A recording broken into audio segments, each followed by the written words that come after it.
no sermão de hoje. Acompanhe a leitura das Escrituras, diz assim: Então disse: Eis que faço uma aliança diante de todo o teu povo. Farei maravilhas que nunca se fizeram em toda a terra, nem entre nação alguma, de maneira que todo este povo em cujo meio tu estás veja a obra do Senhor, porque coisa terrível é o que faço contigo. Guarda o que te ordeno hoje. Eis que lançarei fora da sua presença os amorreus, os cananeus, os heteus, os ferezeus, os heveus e os jebuseus. Abstém-se de fazer aliança com os moradores da terra para aonde vais, para que te não sejam por cilada. Mas derribareis os seus altares, quebrareis as suas colunas e cortareis os seus postes ídolos, porque não adorarás outro Deus, pois o nome do Senhor é zeloso, sim, Deus zeloso, é Ele. Para que não faças aliança com moradores da terra, não suceda que, em se prostituindo eles com os deuses, eles sacrificando, alguém te convide e comas dos seus sacrifícios, e tomes mulheres das suas filhas para os teus filhos, e suas filhas prostituindo-se com seus deuses. Façam que também os teus filhos se prostituam com os seus deuses. Não farás para ti deuses fundidos. Esta é a palavra do Senhor a nós. Amém. Oremos. Auxilia-nos, Senhor, no entendimento, na compreensão do que acabamos de ler. Tua palavra foi lida solenemente, claramente demonstrando a autoridade da tua voz, a tua autoridade suprema sobre nós, por meio, ó Deus, da leitura das Escrituras, revelação tua a nós. Mas só é possível a compreensão correta e a aplicação, ó Deus, como o Senhor requer de nós, da tua palavra, com a obra do teu Espírito Santo em nós. Por isso, suplicamos, rogamos que por tuas misericórdias o Senhor nos dê todas estas capacidades agora bem aguçadas, desde a nossa atenção, disposição, como também o receber a tua palavra com alegria e temor no nosso coração.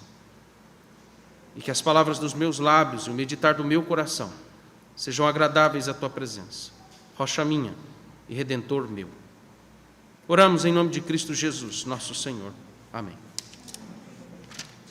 Como vocês já sabem, aqui o capítulo 34, ele se inicia com, na verdade, a finalização do processo de reconciliação entre Deus e o povo de Israel. Nós vimos que desde o capítulo 32, por causa da idolatria do bezerro de ouro, Deus ele estava ali a ponto de romper definitivamente com os israelitas. Deus estava extremamente enfurecido, irado. A imagem que nós temos, como vocês sabem, é a imagem de uma fúria, como que o marido enfurecido com uma esposa que vem se prostituindo ou cometendo adultério, se deitando com seus amantes. Essa é a relação que ele faz com a ideia aqui da idolatria, de tão grave que ela é. E aqui nós temos então a ideia de que Deus está para romper com eles, e romper com eles significava anular ou revogar a sua aliança com eles. Mas então Moisés, nós vemos nesse processo que Moisés ele age como intercessor. A figura de Moisés, tanto no capítulo 32 e no 33, se destaca como essa função que ela é necessária, indispensável, para que Deus venha se reconciliar com este povo. E aqui, então, Moisés intercede diversas vezes em favor do povo de Israel, até que ele consegue convencer o Senhor Deus, em primeiro lugar, de Deus não matar esse povo, como ele havia dito inicialmente, e em segundo lugar também de não entregá-los à própria sorte enquanto eles estivessem a caminho e também entrassem na terra prometida. E Deus realmente, como eu disse, ele estava disposto a deixar o povo de Israel lá em Canaã, cumprir a sua promessa, a sua parte, porque Deus não mente quanto às suas promessas, mas não mais de acompanhá-los e principalmente de não mais manifestar ou habitar a sua presença no meio deles. O que causou entre eles um grande desespero, porque eles entenderam muito bem, claramente, de que eles não poderiam ficar sem a presença de Deus aonde eles estivessem. Eles estavam no deserto, que é uma condição extremamente desfavorável para eles. Estavam expostos a uma série de problemas, perigos e situações complicadas, a caminho da terra prometida. Mas eles em algum momento, por obra de Deus no coração deles, eles então disseram: estamos dispostos a abrir mão até da terra prometida, mas nós não abrimos mão da presença graciosa do Senhor. Então esse foi o primeiro aspecto que nós vimos na sequência aqui. No último sermão nós analisamos nos versos de 1 a 9, aqui de Êxodo 34, onde Deus é quem ele toma a iniciativa de então reatar com o povo de Israel. Claro, Moisés intercedeu, ele clama ao Senhor, suplica ao Senhor, coloca os argumentos que são fundamentais para que Deus seja convencido. Quando eu falo que Deus é convencido, deixa eu fazer um adendo, não é que Deus é um ser volúvel, um ser influenciado por outros, mas a ideia é de que Deus, sendo convencível, é só uma expressão didática para nos dizer que a relação entre Deus Pai e Deus Filho, como sendo Deus Filho mediador, é uma relação do qual não apenas há transparência e perfeição de tudo aquilo que eles sabem um do outro, e principalmente das suas respectivas intenções, mas também eles se agradam do que um propõe para o outro, vamos assim dizer, né? O que um pede ao outro, ou o que um coloca para o outro. O filho se agrada de ser filho, de se sujeitar aos desígnios do pai, e o pai se agrada quando o filho pede. O que é muito característico na relação entre pais e filhos, né? Que pai não se agrada quando o filho pede alguma coisa para ele. A gente se sente satisfeito, alegre. Se não dizer também que ainda que o filho peça alguma coisa a nós que temos dificuldade de dar, isso nos causa extrema preocupação, considerando que nós somos seres humanos, né? Nós somos então limitados e é possível, corremos o risco de, naquele momento, não ter como atender o pedido do filho. Mas, de alguma maneira, na verdade, o ponto é que o pai sempre se alegra, o pai sempre se satisfaz quando os filhos pedem, porque isso é sinal de dependência, de confiança, de segurança. Isso é, inclusive, uma das formas de demonstração de amor de um filho para com seu pai. Então, o pai se agrada quando o filho intercede pelo seu povo. O pai se agrada quando o mediador está presente. Então, a ideia é essa, quando se diz convencer. Mas veja, aqui nesse último momento, Deus tomou a iniciativa de reatar com o povo de Israel. E nós vemos alguns sinais que demonstram isso. O primeiro sinal dessa reconciliação foi ter dado novamente as tábuas da lei. E aqui nós temos, vamos assim dizer, uma segunda versão das duas tábuas, porque as tábuas originais elas foram quebradas das mãos de Moisés. Ele as joga sobre o chão, a pedra, e aquilo é como um sinal claro de que o povo, por ter quebrado a aliança com Deus, porque as tábuas representam ali o código da aliança, ao quebrarem as tábuas, Moisés, quando quebra as tábuas, ele está dizendo: vocês não são dignos dessa aliança, vocês não são dignos de desfrutar dos benefícios, das promessas dessa aliança. Mas Deus então, ele dá esse sinal de reconciliação, novamente dando essas tábuas da lei. O segundo sinal que nós vimos dessa reconciliação foi Deus ter proclamado Moisés o seu nome. O que nós até podemos dizer de uma forma assim bem simples, que ali Moisés, o nosso Senhor Deus estava proclamando o Evangelho a Moisés. Como é que Deus fez isso? Deus estava ali, ao proclamar o seu nome, que é o nome pactual dele, Yahvé. Então você já percebe claramente que Deus está anunciando elementos e termos do pacto. Alguns comentaristas entendem que esse trecho dos versos 10 até, na verdade não vai até o verso 17, mas segue ainda até ali, quase que final do capítulo 34, onde Deus está falando com Moisés, na renovação dessa aliança, que é o conteúdo dessa proclamação do nome do Senhor. Então, provavelmente, o conteúdo do que Deus está proclamando a Moisés começa aqui já dos versos 10 até o 17. Nesse aspecto, então, Deus ele se revelou ainda mais esplêndido, se revelou ainda mais glorioso, por ter revelado a Moisés a sua própria graça. Quando o próprio Moisés, quando Deus termina de falar com ele, ele mesmo vai se expressar dizendo ao Senhor: tu és gracioso, tu és compassivo, tu és longânimo, tu és rico em misericórdia, tu és clemente, em outras palavras, tu és tardio em irar-se, ainda que tu tenhas razão quando resolve punir, quando resolve castigar, quando resolve impor sobre esse povo as consequências dos seus pecados, até a terceira ou quarta geração. Mas até nesses momentos, o Senhor, Ele não tarda a sua misericórdia, e Ele não estende a sua ira, Ele ele vai abreviar o peso do seu furor contra esse povo. Então Moisés, ele proclama isso, ele deixa claro que como sendo esse segundo sinal. Isso é até, lembra que eu disse a vocês que isso é demonstrado aqui no texto como algo que é até mais esplêndido do que Deus ter manifestado a sua glória à presença de Moisés lá atrás daquela fenda de rocha, no final do capítulo 33, quando Deus revela a sua onipotência. Em outras palavras, quando nós compararmos aqui, vimos o que é mais esplêndido para o povo de Deus: a contemplação apenas da manifestação poderosa de Deus, da sua onipotência. Se não dizer, meus irmãos, que quando Deus resolve manifestar a ira aos ímpios em circunstâncias adversas, eles estão vendo a glória de Deus sendo manifesta na força do braço do Senhor.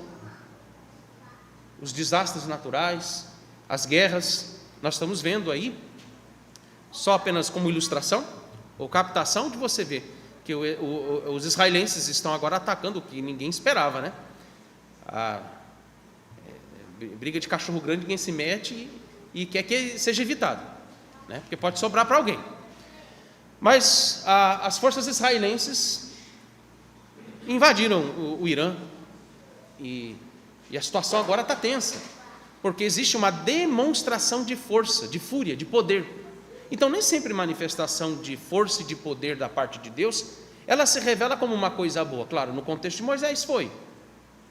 Mas Moisés, inclusive, se estremece na presença de Deus, cai por terra, e mais, ele não pode ver a face do Senhor. Deus manifesta apenas um aspecto pequeno de toda a sua glória, a ponto de dizer: você só vai me ver quando eu virar de costas e estiver indo embora.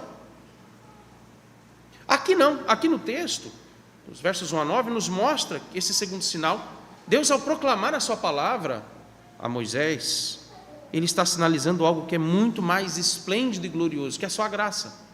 Então, o que é melhor? Apenas a contemplação do poder de Deus, a sua manifestação poderosa, ou a contemplação da graça dele? E nós, meus irmãos, a temos sempre que quisermos à disposição na própria Escritura. Por isso que primeiro ele deu as tábuas, a palavra. Nós a temos contemplado na sua graça e podemos experimentar desse esplêndido e glorioso, dessa gloriosa revelação de Deus, da graça dele, todos os dias, inclusive no dia do Senhor. E o terceiro sinal foi Moisés ter novamente intercedido pelo povo, reconhecendo todos esses atributos graciosos do Senhor Deus. E ele então confessa o pecado de todo o povo, ele se inclui nessa confissão, e ele suplica pela confirmação deste perdão. Portanto, resumidamente, o que esses versos eles nos mostram? A renovação da aliança de Deus com o seu povo. Esse é o ponto que ainda está aqui em voga nesses versos, ainda que nós estejamos nos versos 10 a 17. Isso vai nos ensinar, irmãos, que esta aliança é um pacto de graça, porque ela, em seus termos, em todo o seu conteúdo, ela é fundamentada na graça do Senhor Deus. Então veja, os versos 10 a 17, eles são aqui a continuidade da renovação dessa aliança. Vejam que, por exemplo, fazemos uma comparação bem simples, quando nos versos de 1 a 9, o que se destaca lá? Se você fez a leitura assim bem atentamente, com respeito ao raciocínio que eu quero te mostrar, perceba que o que se destaca na renovação ali da aliança, naqueles versos de 1 a 9, é a entrega daquelas duas tábuas novamente. O que elas nos apontam? Elas nos apontam para a renovação da palavra, da revelação da palavra de Deus ao seu povo, da renovação da lei de Deus ao seu povo, não apenas o acesso escrito a ela, porque até os incrédulos têm acesso às Escrituras, eles podem ler a Bíblia, e por que não dizer que eles tiram melhor proveito às vezes, no seu aspecto ético e moral, dela do que até os crentes. Mas isso é suficiente? Isso é o necessário? Isso é o essencial? Isso não salva o coração de um descrente, ainda que ele usufrua das Escrituras no seu aspecto ético e moral. Contudo, veja, a entrega das duas tábuas está aqui nos apontando para a ideia da renovação da aliança, como que Deus agora dando novamente a oportunidade para que o povo a aplique no seu coração todos os dias.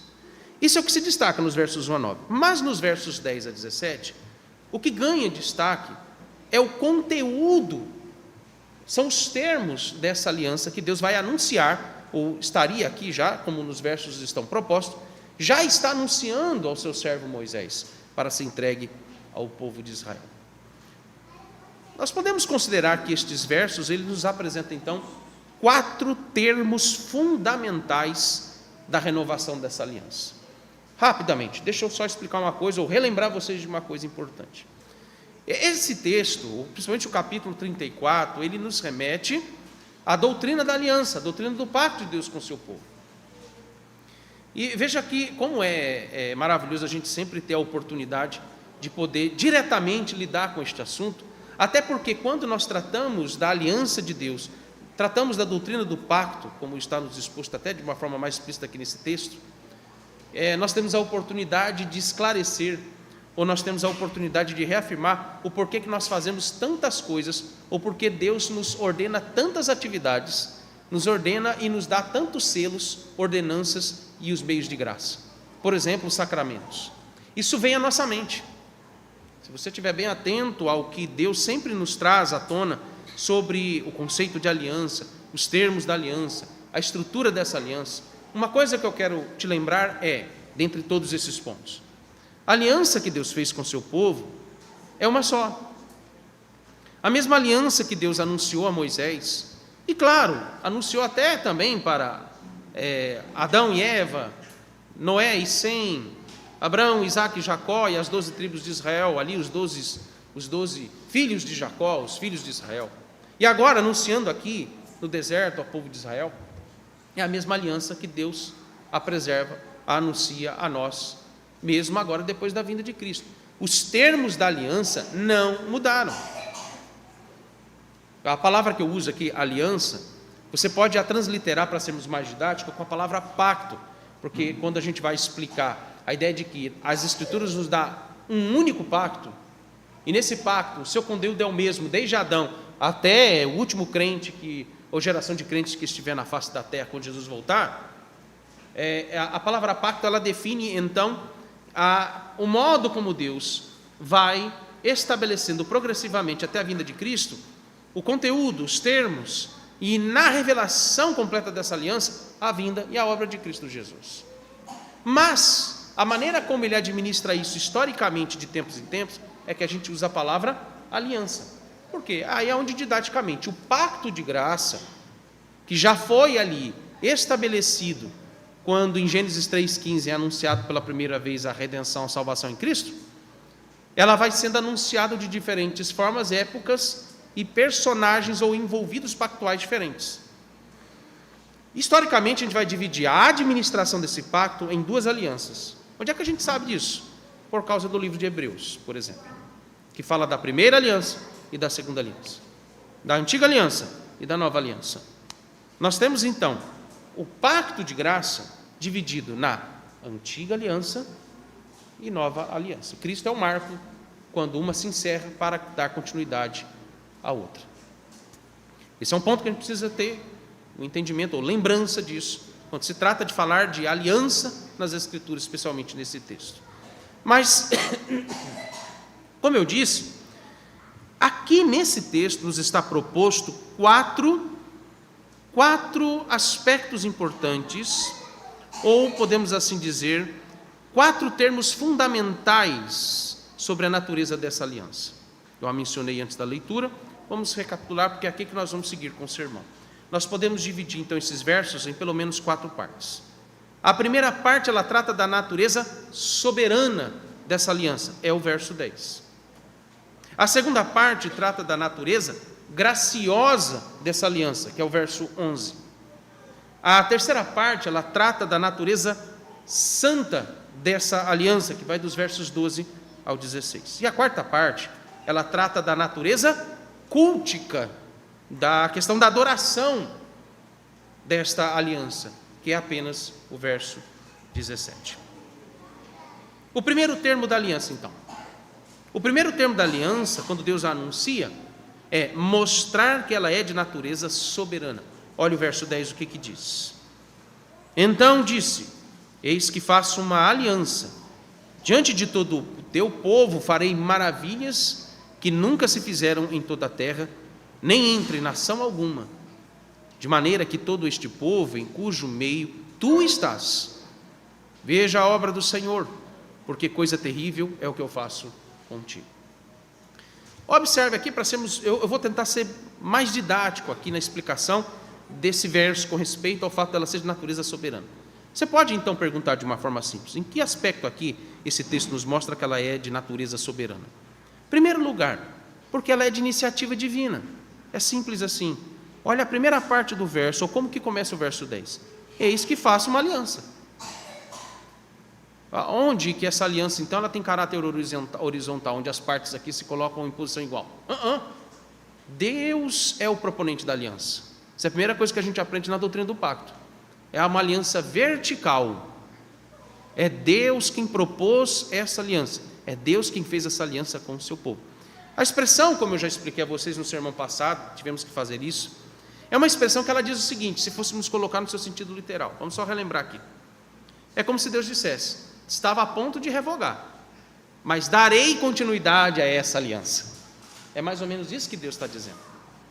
Então aqui você já percebe também o elemento da graça, ou o elemento da misericórdia de Deus, no fato dela ser de natureza soberana.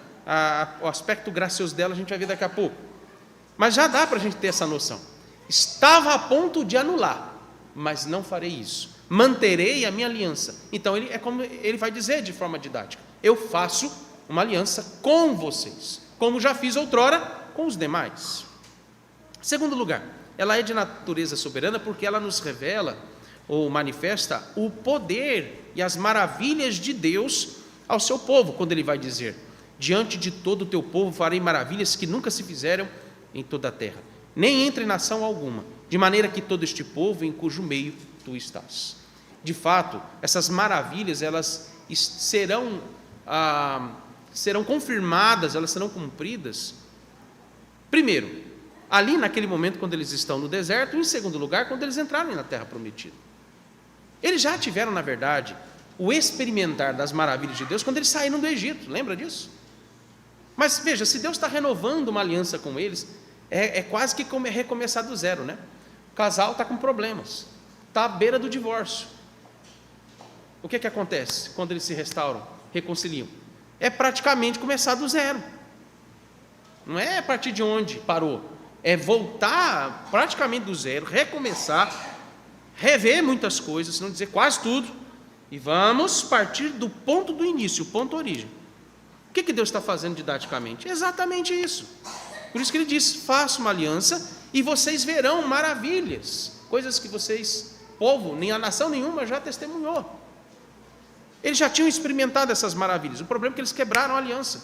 Ao quebrarem a aliança, Deus está dizendo: vejam a minha soberania em novamente manifestar essas maravilhas. Eles verão essas maravilhas quando eles derrotarem, por exemplo, os povos no deserto, que irão entrar em guerra com eles. Verão também essas maravilhas quando eles tomarem posse dessa terra. O que foi a invasão a Jericó, a queda dos muros de Jericó, o que foi eles terem vencido outros povos a caminho da terra prometida, entrado na terra prometida, tomado posse da terra prometida, expulsado a todos aqueles povos que ele vai mencionar aqui. Então eles experimentaram as maravilhas do Senhor Deus. Como também, diante desse texto, em terceiro lugar, ela é de natureza soberana porque o propósito de Deus é manifestar essas maravilhas, mostrando a eles a sua obra. Aqui o texto vai nos mostrar que a ideia é que todas essas nações, e em particular o povo de Israel, reconhecessem as obras gloriosas do Senhor a favor deles. Então a soberania dessa aliança, ela é a favor do povo de Deus. Quando ele diz: veja a obra do Senhor, porque coisa terrível é o que eu faço contigo, como se rememorando todo o prejuízo que a idolatria trouxe para eles, né? Ninguém vai escapar da ação onipotente e soberana do Senhor, não tem como fugir disso. E ele é como dar um pequeno lembrete: vocês já experimentaram na minha soberania o que é a força e o peso da minha mão, e olha que não foi tudo o que eu queria fazer, mas aqui ele diz: vocês vão testemunhar, vocês vão também reconhecer as minhas obras em favor de vocês. Vejam que o texto nos apresenta 3 aspectos, então, dessa soberania de Deus nessa aliança. Primeiro, quando ele está mostrando a sua prerrogativa divina sobre essa aliança. Os termos dessa aliança não podem ser alterados, porque Deus é o proponente dessa aliança. Em segundo lugar, o seu poder, o seu domínio manifesto sobre esse povo através dessa aliança. Como é que Deus vai governar? Como é que Deus vai guiar? Como Deus vai reinar sobre esse povo? Através dos termos soberanos dessa aliança. Ele é o soberano. Não tem ninguém que possa ser igual a ele no governo, no reinado do povo de Deus. Ele já está se apresentando aqui até como o rei desse povo. O único que é o soberano sobre este povo. Em terceiro lugar, a sua glória manifesta por meio das obras desta aliança, como ele fez aqui a promessa. Nós vamos para a confissão de fé, no capítulo 7 da nossa confissão de fé. A primeira sessão, ela inclusive nos confirma de forma muito clara esse princípio da soberania da aliança. Principalmente o fato de Deus ser aquele quem toma iniciativa e ser o proponente dessa aliança, quando ele vai dizer o seguinte: tão grande é a distância entre Deus e a criatura, que embora as criaturas racionais lhe devam obediência como seu Criador, nunca poderiam fruir nada dele como bem-aventurança e recompensa, senão por alguma voluntária condescendência da parte de Deus, a qual foi ele servido a expressar por meio de um pacto. O homem não seria capaz de se relacionar com Deus, em outras palavras, de tão distante que ele está, por causa do pecado principalmente, se Deus não propusesse a ele um pacto. É de iniciativa soberana do Senhor Deus. Então eu quero que você perceba que, primeiro, esta aliança de graça, que principalmente envolve a renovação dela aqui no meio do povo de Israel, só é possível porque Deus é quem tomou iniciativa soberana. Em outras palavras, essa é uma questão de soberania divina. A preservação, manutenção e a continuidade dessa aliança depende exclusivamente da vontade de Deus. Segundo termo dessa aliança, mostra que ela é então de natureza graciosa. Se ela é de caráter soberano, ela também é de natureza graciosa. Olha o verso 11. Guarda o que te ordeno hoje, eis que lançarei fora da sua presença os amorreus, os cananeus, os heteus, os ferezeus, os heveus e os jebuseus. Primeiro, eu quero que você atente a expressão guarda o que te ordeno hoje. Ela é importante aqui. Você não está encontrando a palavra graça, por exemplo, aqui para dar essa definição, mas o conteúdo dessa declaração nos aponta para uma aliança graciosa. Em primeiro lugar, vamos ver aqui essa expressão, guarda o que eu te ordeno hoje. Significa, não se esqueçam do que estou anunciando a vocês, principalmente as promessas dessa aliança. Aqui está o resumo apenas dela. Não se esqueçam do que eu estou proclamando a vocês, mas é como se Deus dissesse, se conscientizem, tenham em seus pensamentos todos os dias as promessas, como também os termos dessa aliança, porque é uma aliança de graça.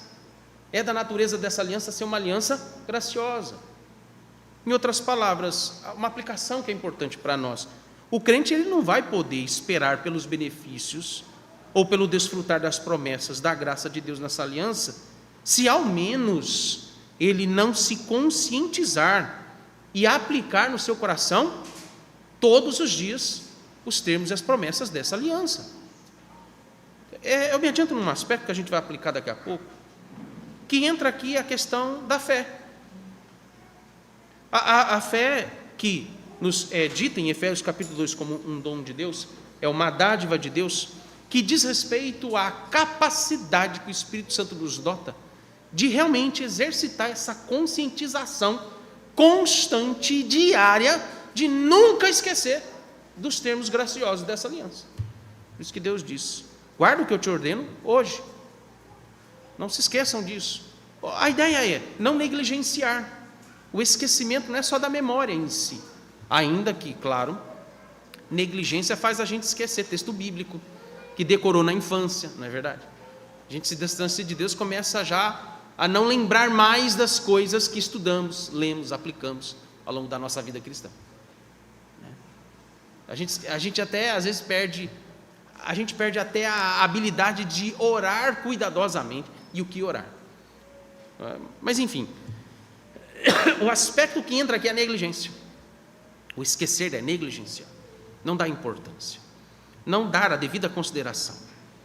E Deus está dizendo, não, vocês jamais podem deixar de refletir sobre ela dia após dia. Isso é um aspecto gracioso dos termos ou do caráter dessa aliança. E entra a questão da fé. Como é que a gente consegue lembrar disso? Quando cremos. Cremos hoje, cremos amanhã, cremos um dia após o outro. Em segundo lugar, Deus a reafirma, ou ele também repete uma promessa que já tinha sido anunciada aos israelitas, quando ele vai dizer, eis que lançarei fora da sua presença os amorreus, os cananeus, os heteus,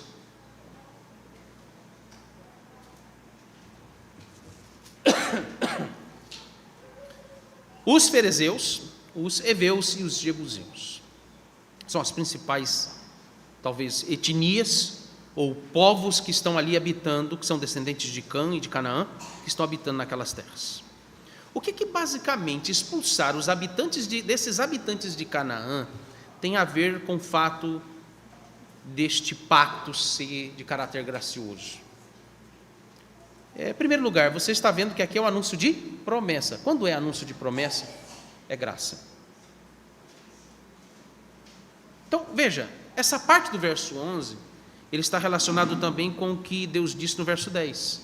Há um trecho no verso 10, quando ele diz, diante de todo o teu povo farei maravilhas que nunca se fizeram em toda a terra, nem entre nação alguma, de maneira que todo este povo, em cujo meio tu estás. Isso tem relação com o verso 10. De forma bem simples, Deus está prometendo limpar aquelas terras da imundície, do estilo de vida mundano, imoral, idólatra dos povos cananitas. Porque senão o povo de Israel não vai aguentar uma geração naquele lugar, se eles conviverem com aquele pessoal. Deus está prometendo separá-los daquele povo, daqueles povos. Nós podemos considerar aqui dois tipos de obras maravilhosas a favor de Israel. Primeiro, a preservação e a sua salvação da imundície daqueles povos. Segundo lugar, a preservação e a salvação daquele povo, quando principalmente eles passarem a habitar na terra de Canaã. Porque senão seria em vão terem passado por tudo que passaram no deserto, entrar na terra prometida e se envolver com aquele povo. Como eu disse, não suportariam uma ou duas gerações e logo o povo de Israel seria dizimado culturalmente. Eu não vou nem dizer militarmente. Culturalmente, o modo de vida dos cananeus ou dos cananitas, o cananeu, cananita tem uma diferença aqui na expressão, quanto a os cananeus é um dos povos que habitam em Canaã, mas os cananitas são todos os povos que estão em Canaã, os grupos étnicos. Os cananitas iriam engoli-los e acabar com o estilo de vida que Deus estabeleceu nessa aliança com o povo. Então Deus diz, eles não vão habitar naquela terra, até porque se cumpre também a promessa feita a Noé, ou por meio de Noé, a maldição que cai sobre Cã e o seu filho caçula Canaã. Eu vou expulsar a sua descendência daquela terra e vou dar aos descendentes de Sem. Eles é que vão habitar naquela terra, eles serão o meu povo. Em suma, Deus está prometendo superar o seu povo, de evitar com que esse povo ele caia nessa vida de pecaminosidade. E agora entra um ponto que é importante no texto, principalmente livrar esse povo da idolatria. 400 anos no Egito foram terríveis e dolorosos para o povo de Israel, porque eles ficaram ali entranhados a um estilo de vida idólatra, pagão. Refletiu-se isso no bezerro de ouro. O bezerro de ouro é a imagem de algo que é resquício do Egito. Meus irmãos, seria muito pior para o povo de Israel se esses povos não fossem tirados de lá, terem que lidar com a idolatria dos cananitas, que em outro momento a gente pode fazer uma comparação melhor, um contraste da idolatria egípcia com a idolatria dos cananitas. Era muito pior, ela era muito mais avassaladora.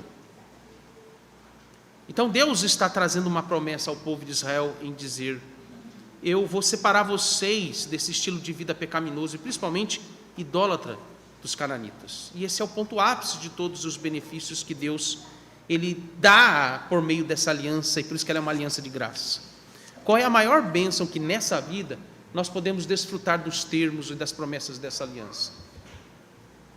A maior de todas as bênçãos espirituais é não ser contaminado com a pecaminosidade e com a idolatria da sociedade que está ao nosso redor. Essa é a maior de todas as bênçãos. Eu sei que nós vamos entrar daqui a pouco nesse ponto, mas eu não estou me aguentando, vou me adiantar em alguma coisa nessa questão.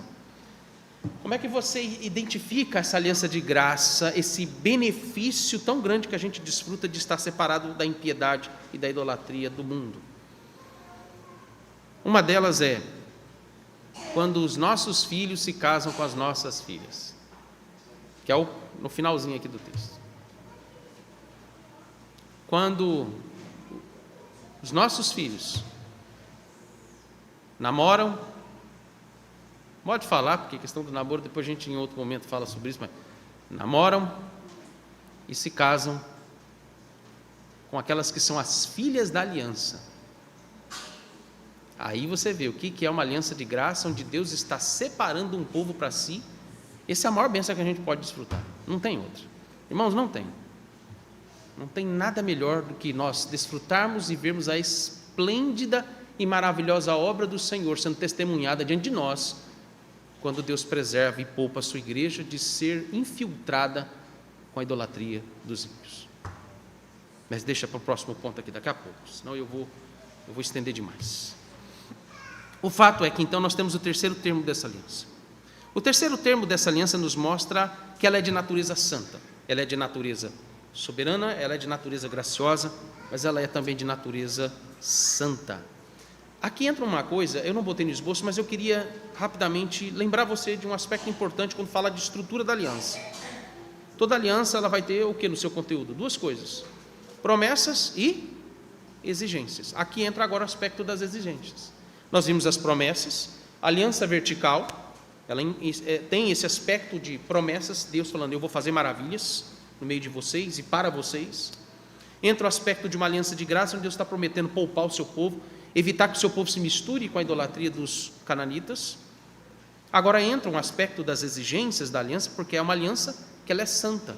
O que nos diz os versos 12 a 16? Abstém-se-te de fazer aliança com os moradores da terra para onde vais, para que te não sejam por cilada, mas derribareis os seus altares, quebrareis as suas colunas e cortareis os seus postes ídolos. Porque não adorarás outro Deus, pois o nome do Senhor é zeloso. Sim, Deus zeloso é Ele.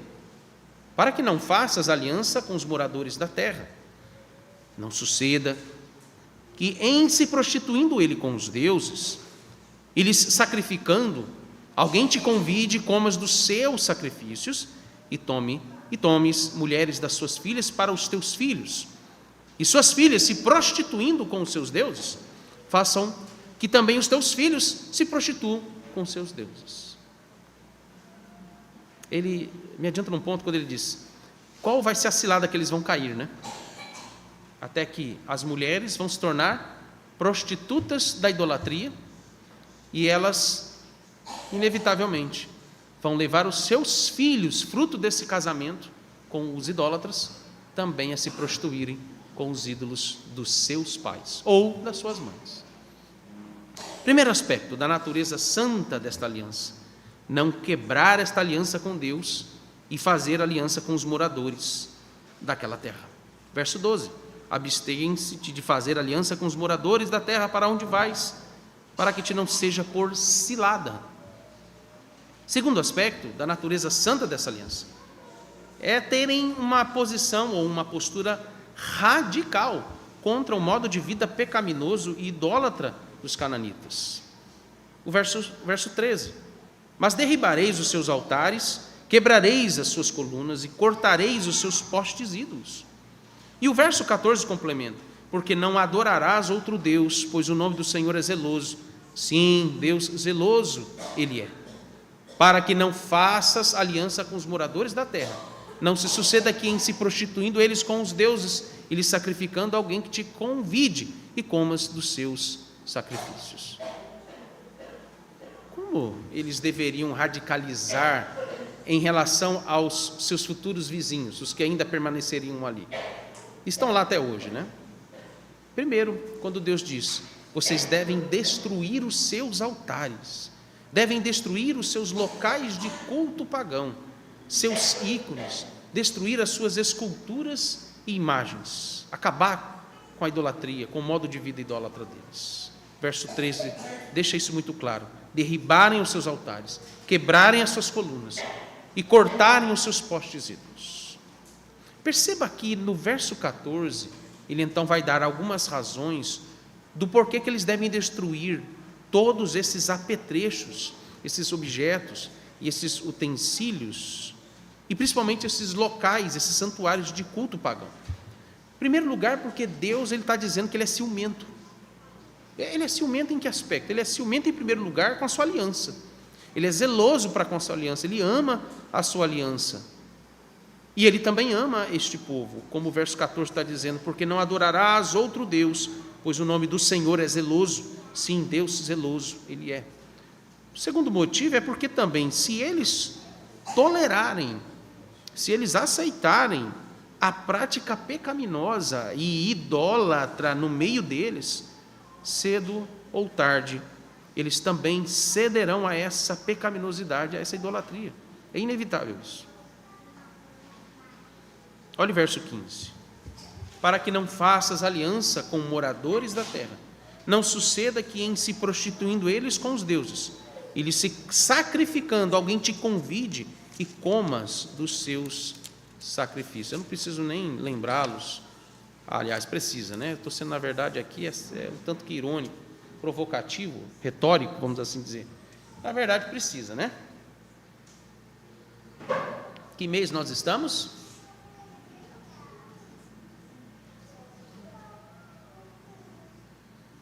Junho. Festa do milho, né? Está aqui. Coisas que acontecem dentro dos nossos arraiais eclesiásticos. Quem disse que o mundo só está fora das portas, territorialmente, geograficamente falando, das nossas igrejas? As nossas denominações, provavelmente históricas, evangélicas do Brasil, elas estão tomadas por esse tipo de mundanismo, que está aqui sendo condenado pelo preceito claro de que a aliança de Deus ela é inviolável porque ela é santa. Nós estamos em junho. Claro que outros meses, outras épocas distintas, tem outros tipos de festa, envolvendo inclusive, e é óbvio, toda festa, banquete religioso vai ter que ter comida, bebida. Você vai para a festa junina lá da escola? Você vai deixar o seu filho ir para a festa junina da escola?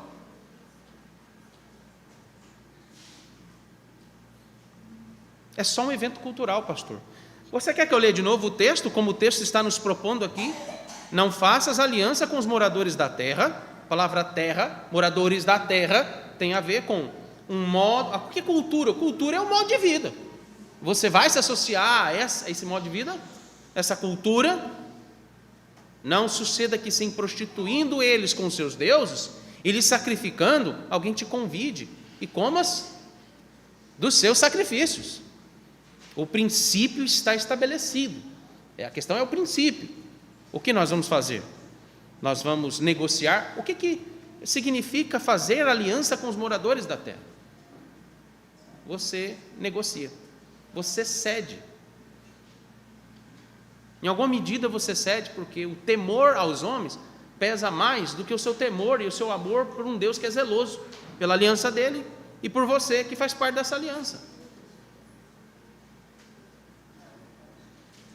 Como é isso na nossa vida? Entende?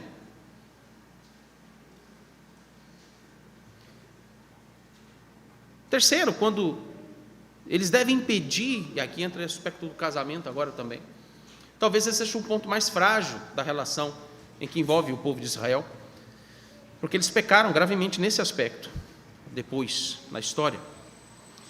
Eles devem impedir que os seus filhos e as suas filhas se casem com os filhos e as filhas deles. Em outras palavras, devem evitar o julgo desigual. Verso 16 diz: e tome mulheres das suas filhas para os teus filhos, e suas filhas, quando casam-se com eles, prostituindo-se com seus deuses, façam que também os teus filhos, ou seja, do fruto desse casamento, os teus filhos, os netos, se prostituam com seus deuses. Que coisa terrível, irmãos, quando um pai crente piedoso, os pais, o pai e a mãe, crentes piedosos, vem o evangelho sendo interrompido na casa ou do seu filho ou da sua filha porque se casaram em julgo desigual.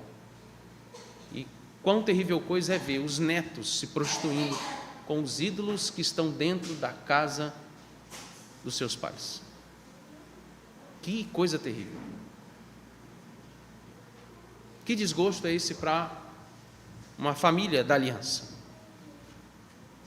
E então entramos no quarto termo desta aliança, que nos mostra que ela é de natureza cultica, soberana, graciosa, santa, e aí vem o ponto.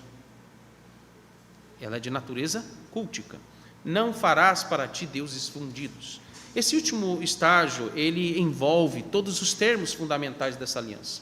Lá do início, daquelas 3 que eu já mencionei. Aqui nós precisamos lembrar, irmãos, algo importante. O contexto dessa passagem, novamente.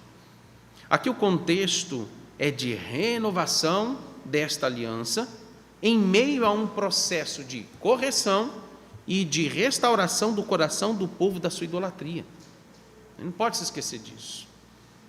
E, na verdade, o propósito de Deus, quando Ele renova essa aliança com os israelitas, através desses termos que nós estamos vendo aqui, é libertá-los dessa idolatria, é curar o coração deles da sua idolatria. E não é apenas da idolatria institucional, porque quando você lê o texto e dizendo, não farás para ti deuses fundidos, claro, aqui no verso 17 ele está apresentando a idolatria no seu caráter institucional. Só que para chegar à institucionalização da idolatria, o que Deus anunciou antes? Lembre-se, guarde no seu coração esta aliança, creia nela, medite nela dia e noite.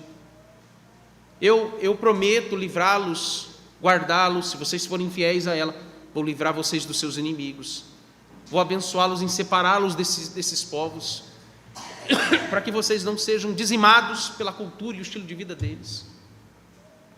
Mas eu quero que vocês vivam em santidade, separado desse povo, ou desses povos, principalmente, não se associando a eles, não participando dos eventos ou das festividades, principalmente idólatras desse povo, não fazendo aliança com eles e não deixando que os seus filhos se casem com os filhos deles.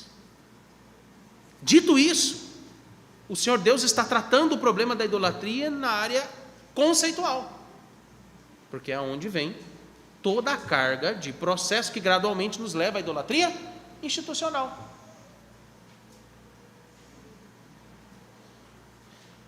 Portanto, veja que aqui o Senhor Deus está principalmente curando, restaurando esse povo no seu coração da idolatria conceitual, daquela que é do coração. Veja que depois de ter dito ao povo que eles deveriam sempre se lembrar dessa aliança, que eles deveriam guardar essa aliança, que eles deveriam crer nessa aliança, que eles jamais deveriam quebrar essa aliança, agora o Senhor Deus está dizendo, no verso 17, quando ele fala, não farás para ti deuses fundidos, qual é o caminho que Deus percorreu até chegar agora no problema do bezerro de ouro? Como se Deus estivesse mostrando para eles, por que vocês fizeram um bezerro de ouro? Toda uma explicação. Gente, Deus é paciente mesmo, né? Pregou um sermão para esse povo, explicando como que tudo levou eles até o bezerro de ouro. E aí por fim é que ele vai falar, não farás para ti deuses fundidos. Ele poderia só ter falado isso aqui, não é para fazer de novo, hein? Não, toda uma cuidadosa e sábia explicação. Que sermão perfeito é esse que o Senhor Deus entregou ao povo de Israel? Então, quando no verso 17 o Senhor Deus diz, não fará para ti deuses fundidos, é como se Deus concluísse parcialmente dizendo, não repitam o que vocês fizeram a exemplo do bezerro de ouro. Jamais vocês repitam uma coisa dessas. Jamais. Para nossa conclusão, percebam que os termos dessa renovação da aliança, eles seguem uma sequência lógica de como, em primeiro lugar, a idolatria ela é extremamente nociva, o quanto ela destrói uma sociedade, o quanto ela destrói uma nação, porque aqui nós estamos no contexto de uma nação. Em segundo lugar, e ao mesmo tempo, como que Deus ele está dando aqui à sua igreja da antiga aliança, e Ele também dá para nós, os meios para evitarmos a pior de todas as iniquidades que os crentes podem cometer contra Ele, que é a idolatria. A reflexão que nós devemos fazer neste ponto, meus irmãos, é como nós podemos então combater a idolatria no meio da igreja. Em primeiro lugar, nós devemos nos voltar aos princípios fundamentais dessa aliança de graça que Deus tem conosco por meio de Cristo Jesus e da sua palavra. Voltemos à aliança. Aqui está o remédio para curar-nos da idolatria. O ponto de partida não são as ações em si para você combater ou resistir à idolatria, principalmente quando ela já está institucionalizada. Porque quando ela já está diante de nós, eu quero fazer apenas uma rápida observação sobre esse ponto, me veio à mente aqui, quando se trata do nosso meio presbiteriano. Como que nós ministros, pastores, alguns, e presbíteros, como que nós nos desgastamos quando vemos as aberrações, as coisas mais escandalosas acontecendo dentro da IPB, das igrejas locais da nossa igreja presbiteriana do Brasil. E a gente, aliás, nós somos tomados por uma radicalidade na nossa alma, se me permite usar essa expressão, espero que eu esteja sendo claro e entendível quanto ao sentimento. E dá vontade de ir lá e sair quebrando tudo aquilo que eles botaram, que não é o princípio regulador do culto, ou não é o culto que Deus ordena na sua palavra. O que, claro que, chegando a este ponto, não há mais o que fazer. Eu vou ser bem claro para vocês. Não há mais o que fazer, porque a idolatria ela já está institucionalizada. O que Arão pôde fazer quando o povo exigiu o bezerro de ouro? Nada. Ele foi e fez. A única coisa que ele poderia e deveria ter feito é dizer: eu não vou fazer, chame outro para fazer, se vocês quiserem me matar, me mata. Era só isso que ele tinha que fazer, é só dizer não. E claro que não ia mudar a situação, eles estavam determinados à institucionalização da idolatria. A questão é que o texto está nos mostrando é que combater radicalmente, resistir à idolatria, não tem como ponto de partida as nossas ações. De entrar num santuário idólatra e sair quebrando os ícones, os objetos e os utensílios deles. A questão que o texto está nos chamando a atenção é que o ponto de partida está na disposição, está nos nossos pensamentos, e mais precisamente, aquilo que controla e orienta as nossas vontades da alma, com respeito ao problema da idolatria. É por isso que o melhor conselho que eu te dou, o melhor conselho que a palavra de Deus nos dá, melhor dizendo, a respeito de alguém que está numa igreja local, onde a idolatria já está institucionalizada, você tem que sair de lá. Eu vou tentar mudar, vai mudar nada, sai de lá e vá para uma igreja fiel.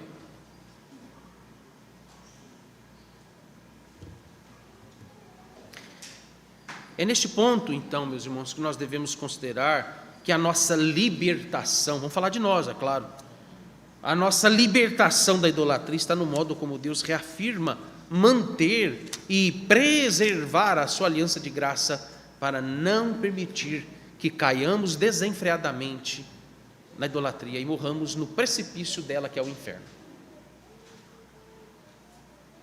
A nossa confiança deve sempre estar no fato de que, em primeiro lugar, esta aliança é soberana, esta aliança é de natureza graciosa, Deus é quem sempre toma iniciativa de não revogar essa aliança, apesar das nossas insistentes posturas e disposições idólatras. Veja, você não pode se esquecer de que Deus teria todo o direito de a qualquer momento ali anular a sua aliança e abandonar aquele povo. Ele pode fazer isso conosco a qualquer momento, ele tem todo o direito de fazer isso. Davi, no Salmo 51, ele diz isso: tu és justo no teu julgar, e tu tens razão de me julgar e de me condenar. Deus, ele tem todo o direito de revogar os preceitos, os termos e as promessas dessa aliança e nos deixar à própria sorte. É os ídolos que vocês querem, eu darei a vocês os seus ídolos, e não contem mais comigo. Mas Deus não faz isso. Ele não nos abandona, ele não nos deixa à mercê da nossa idolatria. Em segundo lugar, eu quero que você considere a nossa postura de desenvolver, de cultivar uma conscientização, uma meditação, uma rememoração dos termos dessa aliança no nosso coração todos os dias. Não será possível, irmãos, desfrutar das bênçãos que nos são oferecidas dessa aliança de graça se o nosso coração não estiver envolvido, se o nosso coração não estiver comprometido sinceramente com esta aliança de graça. Em terceiro lugar, Deus, ele exige que apliquemos os termos dessa renovação de aliança que ele faz conosco.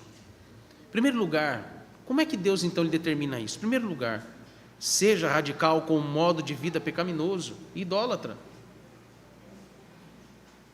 Seja radical com o modo de vida pecaminoso e idólatra dos seus tempos, dos dias de hoje e da sociedade em que você está inserido. Não ceda a elas. É óbvio que não devemos e nem precisamos sair destruindo os santuários e locais de culto pagão que estão todos à nossa volta. Não faça isso. Deus nos chama a uma radicalidade que vai além das nossas mãos. Radicalize no seu coração. Radicalize na sua postura em relação à imposição desse modo de vida idólatra que todos os dias nos confronta e nos oprime. Não tem um dia do ano, se me permita novamente esse exemplo desse contexto, é propício aplicar isso, que os nossos filhos são pressionados pelas escolas, especialmente as escolas públicas, em que se não vai participar da festa junina, você é obrigado a ficar para preparar o ambiente, fazer as bandeirinhas, fazer tudo, vai ter que ficar. Lá em casa eu já conversei com meus 2 filhos que chegaram, principalmente o Levi chegou chateado, dizendo: eu não vou ser liberado mais cedo, que a questão é ser liberado mais cedo, né? Mas eu não vou ser liberado mais cedo porque eu vou ser obrigado a fazer lá as bandeirinhas da festa junina da escola. Já conversei com eles. Pai, procure o CA, procure lá o monitor, todo mundo lá, qualquer que você tiver que procurar, e diga: eu não vou participar de nada, nem de preparação disso. Não é porque eu quero ir embora mais cedo de casa, é porque eu não acredito nisso, não tenho compromisso com isso. E vocês não podem me obrigar a fazer isso. Se não resolver, chame que os pais vão lá e nós vamos sentar e conversar com a escola e vamos resolver isso. Nós precisamos ter postura. E a gente cede. Não sei se é por preguiça, conveniência, o que é. Nós não podemos ceder. O pior de tudo, meus irmãos, é que nesse contexto ainda, há muitos pais que, se dizendo cristãos, chegam à beira de postar no Instagram as fotos dos seus filhos vestidos a caráter de festa junina, para que todos acham que aquilo é bonitinho, belo, inocente, ingênuo.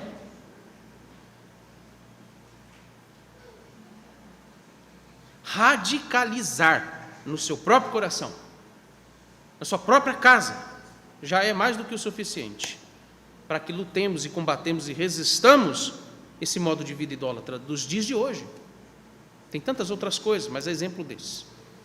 Não nos associemos com estas pessoas, não nos associemos com as suas estruturas e demandas, que enaltecem, propagam a sua idolatria e a sua pecaminosidade. E o que é mais sério, a relação que nós vemos disso com respeito à vida da igreja. Se nós desejamos que as próximas gerações de crentes, principalmente dessa igreja, seja preservada de toda essa tragédia, não permitam que os seus filhos se casem com os ímpios, incrédulos e idólatras. Não permitam. Eu sei, alguns dos meus irmãos aqui sabem, o que é ter que lidar com um filho ou uma filha rebelde que teima em casar-se com um cônjuge ímpio, pretendente ímpio. Ela faz da vida da sua família e dos líderes da sua igreja quase que um terrível inferno, até que o seu desejo idólatra seja atendido.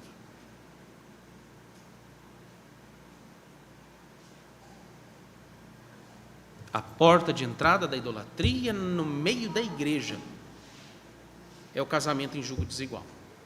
A destruição do evangelho dentro de uma casa se dá com casamento misto. A interrupção do evangelho na igreja se dá com homens ou mulheres ímpias, que, sendo recebidos formalmente à membresia da igreja, porque se casaram com filhos crentes, por causa dos seus casamentos mistos,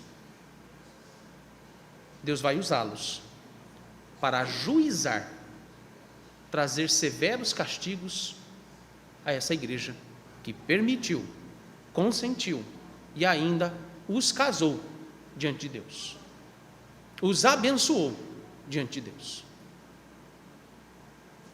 Veja que coisa terrível isso. Eles serão os presbíteros, caso sejam homens. Eles serão os presbíteros.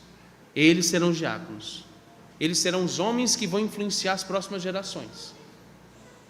Homens descrentes, ímpios, idólatras, que estarão no nosso meio, fingindo ser ovelha, mas não passam de bodes.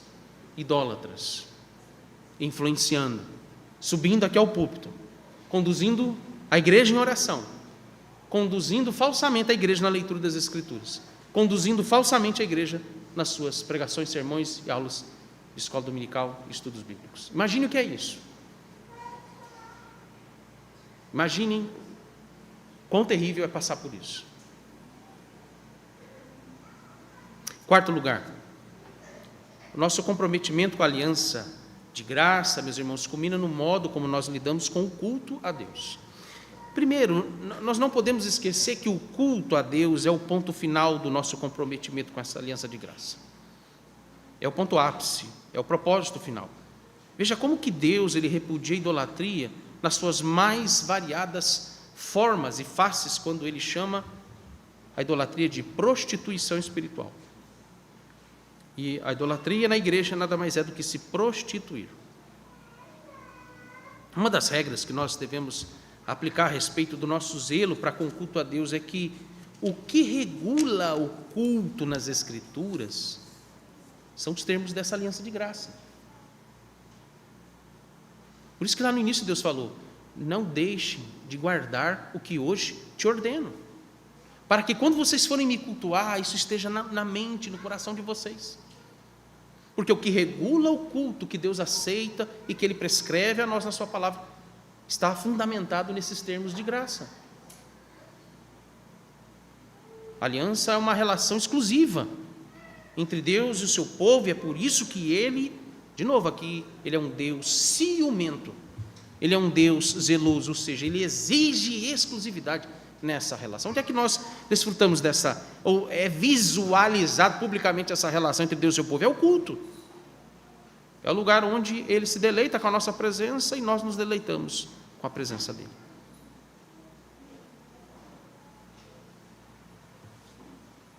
Dessa forma, consideremos a abrangência do que é aqui determinado no verso 17.